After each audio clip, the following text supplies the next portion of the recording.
All right, we're recording. Hello, everybody on live, and hello if you're watching the replay. Welcome to our Cultivating Calm session. I'm going to go ahead and mute you guys. Yeah, mute you guys who are on live. We'll see if we have some time at the end to unmute and chat and just kind of see what comes up. But my intention for this session, because I know we are all zoomed out, I don't know, but as an introvert, just being on Zoom all day really drains me for some reason. And since we have less of a creative capacity, I am not gonna make you do a lot of hard thinking in this workshop. It's not really gonna be a workshop as much as I'm calling it a virtual retreat because I want you to be able to leave this feeling a little more grounded, feeling a little more calm, kind of like if you went to a yoga class, sort of, only virtually. So I'm going to keep it casual and share some stories, share some tips, leave you with some actionable self-care tips that you can take into your life, however crazy your life is right now, moving forward, so you can feel empowered with a little bit of a self-care plan. But hopefully we just feel a little lighter by the end. So I challenge you to be as present as possible and minimize distractions for the next half hour or so. But if you have to multitask, it's totally fine as well, because I know we all have kids and jobs and a lot of things going on. So just to introduce myself, my name is Anna, and I am a certified life coach. I live here on the north side of Chicago with my husband, Ben, and our 8-month-old son, Thomas. And I've been in the coaching world for about 6 years now. I'm just super passionate about empowering women to feel more confident in their lives, in their bodies. And I really promote a lot of self care, wellness, as well as mindset strategies for us to really get out of this hustle or rat race mindset of go, go, go, achieve, achieve, achieve, perfectionism, and settle into a life that really feels inspiring and more aligned with who we really are. And so tonight we are going to be talking about I don't know if these are 3 steps, but I'm going to be sharing 3 little mini themes that we can implement into our lives during the pandemic and during the quarantine, but also in general, just to create some more calm and find our inner calm in the chaos. And I have personally been reading, I don't know if you've heard of Pema Chodron, I think is how you pronounce her name. She's a Buddhist nun in the Tibetan Buddhist tradition, and she has this book called Living Beautifully with Uncertainty and Change. I've had this book for a while, but I've never really read it. And yesterday I was like, Living Beautifully with Uncertainty and Change. This is probably something I need to read right now.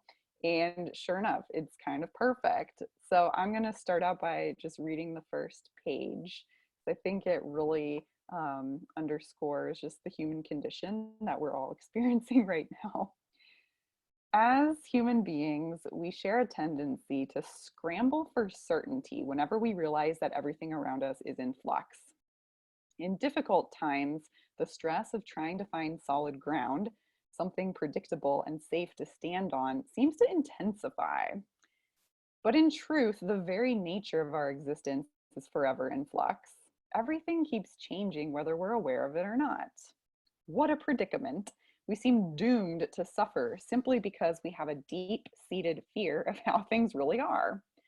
Our attempts to find lasting pleasure, lasting security, are at odds with the fact that we're part of a dynamic system in which everything and everyone is in process. So this is where we find ourselves, right in the middle of a dilemma. And it leaves us with some provocative questions. How can we live wholeheartedly in the face of impermanence, knowing that one day we're going to die? What is it like to realize we can never completely and finally get it all together? Is it possible to increase our tolerance for instability and change? How can we make friends with unpredictability and uncertainty and embrace them as vehicles to transform our lives? And then she goes on in the rest of the book to outline 3 Buddhist principles of doing all of this stuff and finding inner peace. But I am going to be sharing my own personal Anna version of 3 ways that we can embrace the uncertainty of life right now and find some calm in our own lives. So, the first little practice is shifting our expectations and embracing whatever is coming up, embracing reality instead of trying to set this bar for ourselves. And I read a Facebook post today that one of my friends shared. She's pregnant with her first kid, and she shared this post that it was a really good post. It was one of those thought posts that really, I don't know, that people share and that go viral. And it was this mom that was talking about, I'm a bad quarantine mom. I don't have all of these color coded schedules and a homeschooling plan and fresh baked cookies and blah blah blah blah blah, but I do have love, I do have presence, I do have, and she went on to say, like, you don't have to be a perfect quarantine mom to be a good mom um, at the end of the day for your kids. And it made me think, like, there's really no such thing as being a good quarantine mom or a good quarantine employee or partner or friend or a good quarantine. Like, there's no such thing as winning the game of quarantine because there are no rules, because there is no benchmark of success for this situation that we're all in right now. And because there's no benchmark of success, it's really easy to start to feel like we're failing. And I think that was the essence of this Facebook post, and is why it was so relatable, because she felt like she was failing being a good quarantine mom. And I know personally, and everyone I talk to feels like we're all failing at being a mom, at being a good business owner, at showing up for, like, we're not able to keep all these balls in the air because we're not just working from home right now. We are not homeschooling our children. We are experiencing a global crisis and attempting to keep our kids alive, attempting to keep their learning going, attempting to keep them entertained, attempting to keep our businesses afloat. But we're really in the midst of this really universal trauma. And I've noticed in my own life, so I had my first baby last August, and I'm noticing that um, I'm feeling a lot of things come up that I felt when I was postpartum in the fourth trimester. I'm experiencing, like, some of the same almost symptoms of postpartum depression that I went through. Little things that you don't really notice, like not really having much of an appetite, feeling like I'm disconnected from reality, just feeling like I need to zone out on social media and I literally can't move sometimes. So it's easy to feel like we're lazy because we can't be productive because our brains are just being overloaded. And I think it's really important for us to check in, and how we feel is going to change on a day-to-day basis because our whole world is navigating a situation on a day-to-day basis and no one knows what's happening. And that is really scary. And it's only natural. It's going to bring up literally a trauma response in our instincts and our systems. And so I think it's important to bring awareness of the bar that we're setting for ourselves and bring some awareness to what we're expecting of ourselves in this time. Because we can't set the expectation of showing up how we did before all of this went down, right? Like, we aren't going to be able to be as productive. We aren't going to be able to be as present as parents. It's just, we're in survival mode, just like we were right after we had a baby. It's all about keeping yourself alive, keeping your kids alive, doing what you can for work. But at the end of the day, I think it's important to adjust our expectations.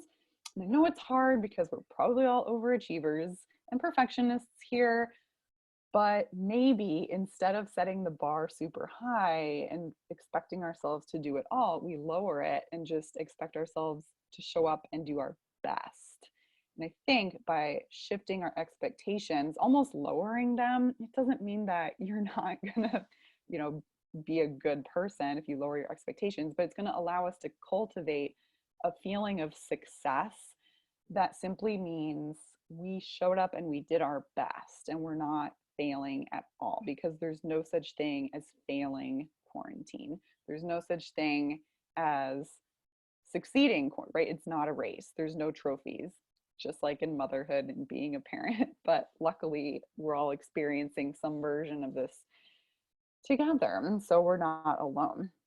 And it can be really, really hard to reshift our expectations and embrace our current reality, because your current reality might legitimately be very stressful right now. You know, we're all in different scenarios. Maybe you're lucky enough to just be working from home but still have an income, but maybe you lost your job. Maybe you're struggling to keep your business afloat. Maybe you're fighting with the small business administrations and trying to get these government loans. Like maybe you're literally in survival mode of trying to keep food on the table. Maybe a loved one is sick. Maybe a loved one is immunocompromised. You know, maybe you're dealing with this very real survival stuff. And one practice that can be really challenging, but also really empowering, is to open ourselves to the discomfort. This is kind of interesting, but I've read that whenever we feel triggered into an emotional response to something, so that could be anxiety, like if you got another bill, or it could be frustration, it could be fear, it could be overwhelm, it could be just like something that your partner did that just set you over the edge and you're like, oh my God, I can't deal with you anymore. You know, whenever we feel triggered into an emotional response, that emotion, that feeling, kind of like a thunderstorm or a cloud, it blows through us. And it's temporary. That emotion will probably only last about 60 to 90 seconds if we give ourselves permission to just let it run through us. If we resist it, or if we start telling a story about, oh, how it's bad to feel this way, or oh my gosh, if we spiral into that anxiety spiral of everything is crashing, then it just kind of, the emotion keeps pinging around in our brains, and we perpetuate the feeling for days or weeks or months.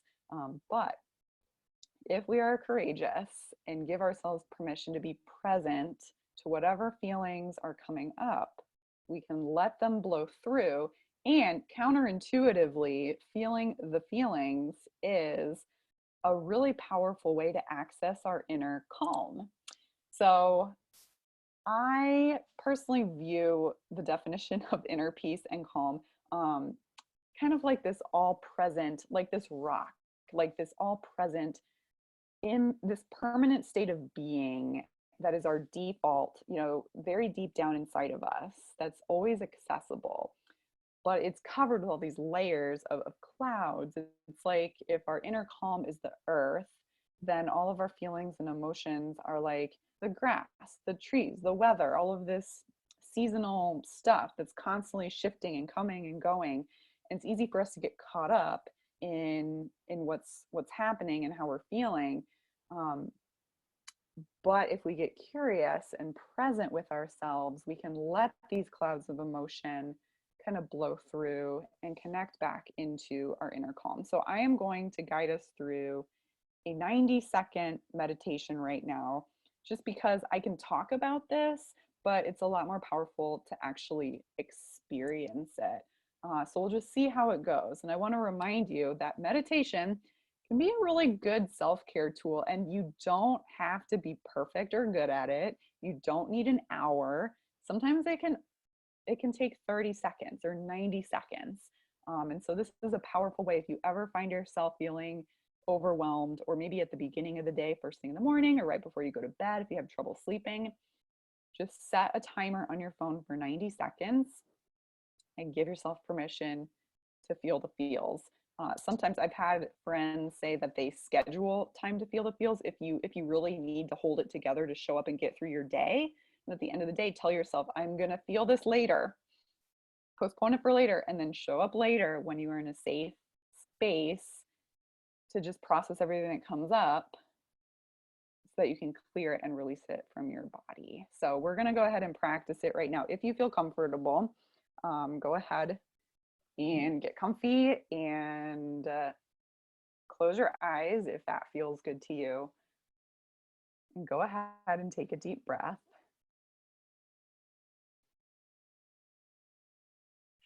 Let it out. And just start by tuning into your breath. Sometimes we go through our entire day without even taking a deep, intentional breath. But tuning into deep breaths is another really fast and easy way to calm our nervous systems and bring us back into our bodies, into the present moment, into that inner calm. And the point of this 90-second meditation is not necessarily to calm your mind. The point is to feel whatever is coming up for you. So I want you to notice right now in this moment what thoughts are coming up for you, what's going through your brain. Just imagine it almost like a news ticker, just the thoughts. Don't judge them, don't hang on to them, just let them flow across your brain, let them pass and let them go.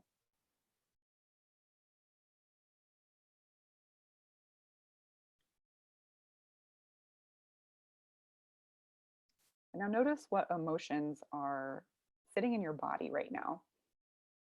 What feelings do you feel? What feelings are you feeling today? Maybe some anxiety, maybe some impatience, maybe some overwhelm, maybe some gratitude or love, maybe a little bit of joy, maybe everything. Maybe you feel sad. Just see if you can name whatever feelings are present for you right now. Call them by name. Notice where you feel them in your body. Like, is there a physical heaviness in your belly or in tightness in your chest or in your shoulders or in the back of your head or in your heart?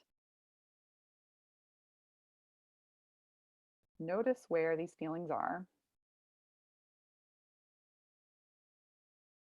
and just breathe into that space of your body. Especially see if you can notice anything like anxiety or overwhelm, anything that we might label as negative or low vibe or bad or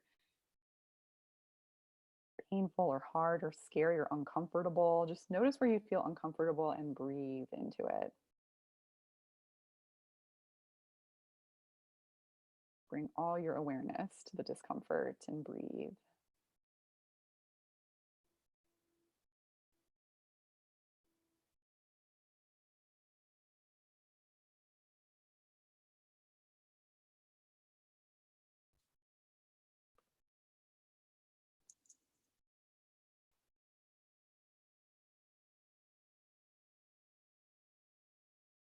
And as you continue to breathe and focus on this emotion, you might notice that it's almost releasing like a tight muscle, like a cloud or a fog being blown away, clearing away so the sun can shine. Notice if you're starting to feel a little lighter, a little more calm, a little more neutral. Maybe you're still feeling a little anxious. That's okay too. No stories about what's coming up. Just be present with it. Maybe you can put your hand on your heart or your belly, wherever you feel any tightness. Maybe shake out your shoulders, your jaw, your neck. Just breathe. And imagine as you breathe, you're breathing some fresh, clean light into your body. You're blowing away whatever you want to release, just letting it pass through, acknowledging it, thanking it for keeping you safe, letting it go.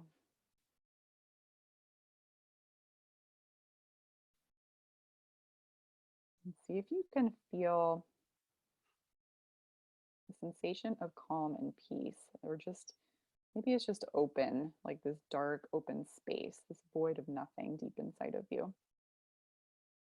This is your eternal wisdom, your intuition, this deep inner peace and calm.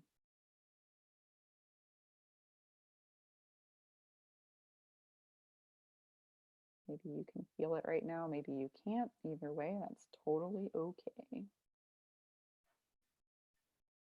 But notice how you feel right now. Bring your breath and your awareness back into your body, back into your mind. Notice if you feel just maybe a few degrees more open, more present, more calm. And take one last deep breath in. Let it out. You can open your eyes. I don't know about you, but I'm feeling a little more calm. I'm not feeling completely 100% inner peace, but sometimes just taking a few minutes to breathe and bring awareness to ourselves can be super amazing. Yeah. And like, okay, so that was more than 90 seconds. I will admit, I didn't set a timer, but you were there. We did it together. So I encourage you to just remember this 90-second feel the feels meditation. And again, the point is not to completely eliminate any anxiety or bypass any really powerful and challenging emotions, but the point is to honor those challenging emotions because they're present for a reason. They're present to keep us safe. And that's okay. It's a practice. So we've talked about shifting our expectations, letting go of the expectation to be perfect, letting go of any feelings that we're failing because there's no such thing as failing quarantine. We've learned how to embrace whatever is coming up. And the second point that I want to touch on, the second tool is the art of surrender, the art of surrendering control. Whew, man, because nothing in life is really controllable, right? And we are experiencing that now more than ever when it feels like everything is out of control. It's a little more obvious right now, but in reality, even when times are calm and even when we're in our groove and everything is fine, there's really not much in our control. And I'm not an expert on surrendering control because I am personally kind of consider myself a control freak. I love feeling like I have control over things. So I am afraid I can't teach you how to surrender control, but I can teach you how to be aware of how you might be activating your inner control freak in an attempt to find comfort and security in an uncontrollable situation. So, whenever things are uncertain, whenever we feel like things are spiraling out of control, we will adopt coping mechanisms. Let's call them coping mechanisms. They can be healthy and productive and positive, or they can be maybe a little bit destructive. So, coping mechanisms, maybe for you, it's overeating or emotional eating. Maybe it is over exercising or diving into work, or distracting yourself, staying on your phone, scrolling social media.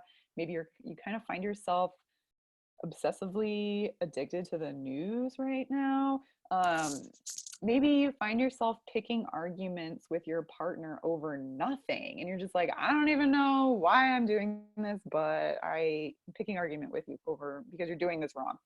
Just the point here is to bring awareness of whatever control tendencies or coping mechanisms are coming up in our lives. And I think what's really important right now is to remember we're currently experiencing this time of trauma, right? And so we're currently in the mess. We are going to be doing whatever we can to cope. You might be experiencing things like addictions or like emotional eating, or maybe even being extra critical of your body. Maybe things that you thought you healed or you like worked through with your therapist or you let go of like 10 years ago are coming back up again, and you're like, I thought I got over this. No, it's just normal. It's just a part of being human, and it's important not to put pressure on ourselves to fix everything or to heal all of our issues right now. This is a survival mode again. If you need therapy, that can be really awesome, like teletherapy right now, but just to cope, right? And bringing awareness is all we really need to do, because once we bring awareness to how we are trying to cope and cling on to some semblance of control, we can start to give ourselves some self-compassion.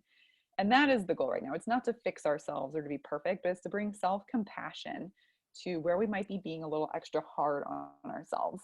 So I have a funny story. So how I'm clinging on to control right now is through work. So I'm a workaholic. That's my addiction. Some women binge eat. I or emotional eat. I'm a workaholic. It is what it is. It is what it is. Let's just keep it neutral right now. So something that I can control right now, or thought I could control, was a creative project. I love throwing myself into creative projects whenever times are really hard, whenever I'm going through a really tough season of life.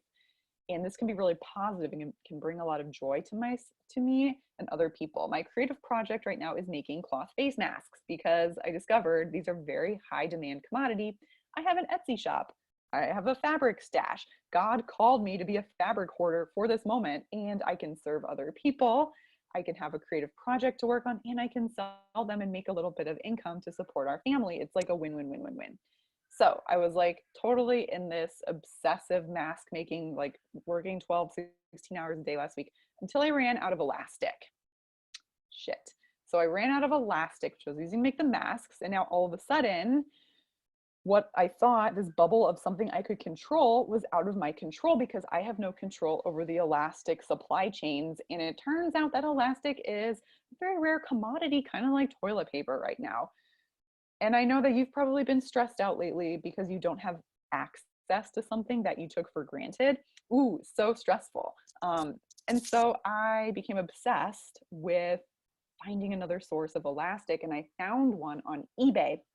I use eBay to order a lot of shipping supplies. It's a great place to buy cheap bulk quantities of things. So I found the seller, one of the only sellers that was shipping elastic within, shipping it in real time, no delays on shipping. It was guaranteed to arrive April 13th. Okay, cool. I ordered it. Yay. I'm in control again. My elastic's coming, telling everyone, hey, get on my wait list. There's more masks coming. I'm going to restock. Okay, and then I find myself compulsively stalking the USPS tracking number for this elastic shipment. Like, where's my elastic? Where's my elastic? The shipping, it's like not moving. So the seller said they were shipping out of Illinois. Since I live in Illinois, I was like, great, this will come fast. Well, the shipping label said that it was printed in Kansas. And then the tracking number said it was showing up in Ontario, California, which is a suburb of LA. So I'm just like, what the heck is happening here? And then for 5 or 6 days, there was no updates. So I didn't know if the USPS was just slow. I finally contacted the seller and I started looking at all of their reviews. And it turns out there was pages and pages of negative reviews of other poor victims like me who were just trying to make face masks, trying to find elastic. All of a sudden everyone's like, this is a scam. My tracking number isn't moving. They took my money and I'm not getting my I'm just like, oh my gosh. I just got victimized by a freaking elastic scam. Like, what is the world coming to? And then I became obsessed with trying to find another source of elastic. And my husband was like, you need to take a chill pill. You're starting to become obsessed. And I'm like, you don't understand. I'm obsessed with finding elastic because this is like the one thing that I feel like I can control right now. And it's not letting me control it. And so, anyway, I had an awareness of what was happening. And so I've been able to just kind of laugh at the situation instead of stress about it. I don't know. Long story short, I found another amazing, actual, legit elastic seller on Etsy, and my elastic is actually in the mail, arriving tomorrow. So everything is back on track.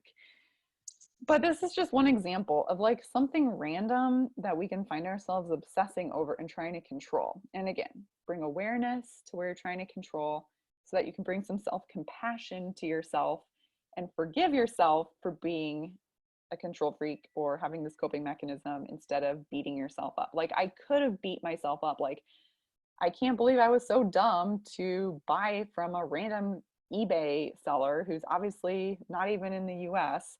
Or I could say, hey, I learned a lesson, gonna be okay. There's still a demand for face masks. There's no rush, no urgency, and just let this go. So one little tool that we can do here in terms of surrendering control that can be helpful is making a control list. So making a list, not of the things that you can control, but making a list of all of the things that you have no control over. And then freaking burn that list, rip it up, do a ceremony, flush it down the toilet, give it to your toddler to destroy. Like, let it go. Make a little ritual for yourself. Like things we can't control right now. We can't control when this quarantine will end. We can't really control whether or not we or our loved ones get sick. You know, who knows? We can do what we can, but at the end of the day, it is what it is. We can't control um, pretty much anything. We can't control what our kids are going to do or how much sleep we're going to get. But what if we embrace the fact that we can't really control anything and gave ourselves permission to just float like a bubble and, use our meditation practice to access our inner peace and just be okay and surrender to going with the flow, showing up and doing what we can, letting go of the rest. Again, obviously still working on this myself, but it can be something good to practice. So we've talked about shifting expectations, surrendering control. Last little toolbox of the evening is finding pockets of presence in the everyday. So presence, not Christmas presents, but presence as in present moment. So finding these little tiny pockets where we can be present in the moment instead of getting caught in the grind of survival mode. Because right now, our nervous systems are in this fight or flight cortisol response. So whenever we feel stressed out, we go into this default survival mode where we're focused on, where's our next meal going to come from? Where's our money going to come from? How are we going to keep the kids alive? How are we going to keep ourselves alive? Like how are we going to cope? How are we going to survive? And that spikes our stress hormones and it puts other things on the back burner. Things like being able to rest, being able to relax, being able to find gratitude. And by finding little tiny moments of presence as we go through our days, we can keep ourselves grounded and we can kind of escape this fight or flight response and we can mitigate it a little bit and bring ourselves back to the present moment. So something that I've learned after having a baby is how to embrace a flexible routine, not a rigid schedule. This is actually something I learned from the Taking Care of Babies newborn sleep course that we took. If you guys are Taking Care of Babies fans, she has a great Instagram, but she always was like, when you have a newborn, flexible routine, not rigid schedule, because we all know you have a baby, you can't put a baby on a schedule. Probably can't put a kid on a schedule, right? We have to be flexible. And so by giving ourselves a flexible routine, again, letting go of expectations, we give ourselves permission to go with the flow and be a little more bendy instead of rigid. And guess what? Being bendy and flowy builds resilience because we're not going to have a breakdown because we're going to go with the flow and we're going to be able to find these little pockets of downtime in our days where we can take 90 seconds to meditate, where we can find a moment of gratitude. So for example, one little pocket of presence I'm finding is putting Thomas down to sleep. Not for nap time, because that's a struggle, not for bedtime, because that's a struggle, but at his like 4 a.m. or 5 a.m. feed when I do not want to be awake, but he's awake and I nurse him and then he conks right back out. I'm taking like 30 seconds just to hold my sleeping baby and just look at how cute he is and just give myself a minute to soak in the oxytocin and feel the warm fuzzies and feel the gratitude that I have this perfect, amazing, cute little boy. And what isn't he an angel while he's sleeping? And then I put him down, we sleep for another hour, and then the day begins and he's a devil and it's like really hard and annoying. But you know what I mean? It's like, where can we find these little moments in our days to be present, to be grateful, to focus on what's working, to focus on what's making us happy. And by practicing these little tiny moments of gratitude, first of all, it doesn't get us in this all or nothing mindset of like self-care. I don't have time for self-care. I don't have time for gratitude. No, it's just integrated in the part of your day. And the more we practice little moments of being present, just noticing the sunset out your window, or just like noticing what's happening in real life, it trains our brain to default to gratitude, to default to what's working, to default to noticing the present moment. And this slowly brings us out of the survival mode of fight or flight. So, a really good tool for finding these little moments of presence and gratitude is to unplug as much as possible and be really really on top of what you're consuming. So especially now, it's like being really intentional with the news outlets, with the media, with social media, and setting some boundaries around yourself. I know this is really, really hard, but setting some boundaries so that you are limiting what you're consuming, because consuming news, even if it's fun news, even if it's cute videos, or social media or Instagram, like this is still overloading our brain with stimulation. And this is adding to the fight or flight response and just making it a little bit worse. So set some boundaries for how much you consume, for what your capacity is. And maybe put your phone on night mode or lock. You can put your apps on lock or something. Maybe on the weekends, you even delete certain apps off your phone. Sometimes that works for me, to create space for you to find presence, even if being present is hard, even if being present and being quiet triggers your anxiety, because we like to default into, again, this comes back to our control tendencies. We like to always be busy. We like to keep ourselves busy. We like to be on the go. We like to be distracted. We like to ignore all of the uncomfortable emotions. So finding pockets of presence can be uncomfortable because it creates space for all of this anxiety and yuckiness to come to the surface. But now you know that you are capable of feeling your feelings without dying. You are stronger than your emotions. And if you give yourself 90 seconds to sit with the discomfort and breathe into it, it might just release and then you'll feel more calm. So just to recap, we have gone through 3 tools to find calm in the chaos. That is shifting our expectations and definition of success and opening ourselves to discomfort. Surrendering control, maybe making a list of things we can't control and burning it, letting it go. And finding pockets of presence and mindfulness and gratitude in our day as we go. Maybe setting boundaries, unplugging a little bit. And as a bonus, I encourage you to think of 1 to 3, let's call them self-care non-negotiables, that you need to feel like you are at baseline levels.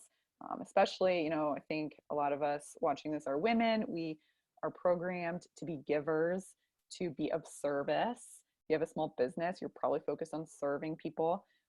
And we put ourselves on the back burner. But I know it's cliche, but it's so true. It's like we have to put our own oxygen masks on first in order to show up for the people that need us.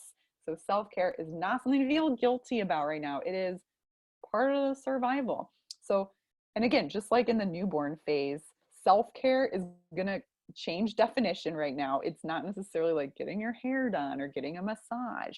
I'm talking about what are these survival things you need to feel like yourself. Like maybe it is taking a daily shower, if that's hard for you right now. Maybe it is making sure you get at least 7 hours of sleep.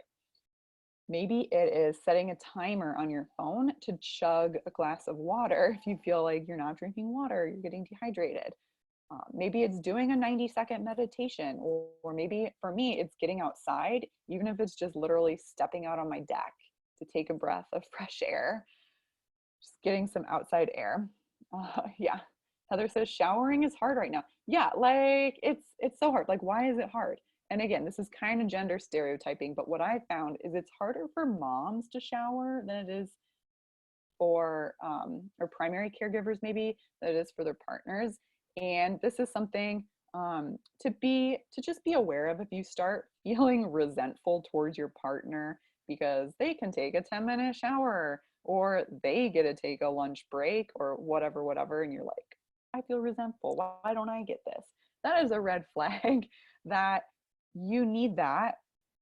You need to communicate that need with your partner and you deserve it too. So communicate, like what needs to happen for you to get a 5-minute shower in every day, like even if you don't wash your hair every day, but like, this is like the basic things. We're talking about basic needs right now. So what are 1 to 3 self-care non-negotiables that you need right now in order to feel your best and function, not as your best like pre-pandemic level best, but like as your best quarantine best in this moment as we're triaging our lives?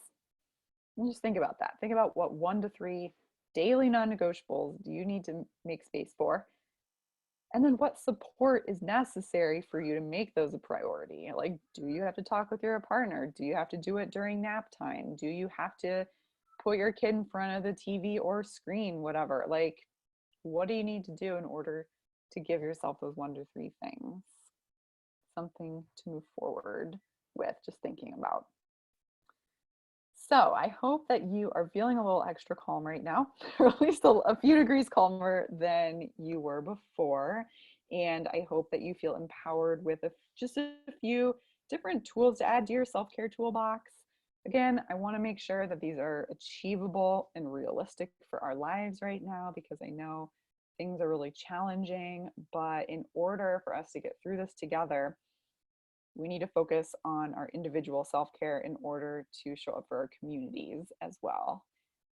So I hope this was helpful. I am going to stop the recording now. If you watch the replay, thank you so much for tuning in. You can find me, oh, I almost forgot. If you want to follow me on Instagram or check out my life coaching services, or I have a lot of free resources as well, you can find me at Anna Maria Locke, Locke with an E, on Instagram. And that's my website too, annamarialocke.com. I would love to connect with you.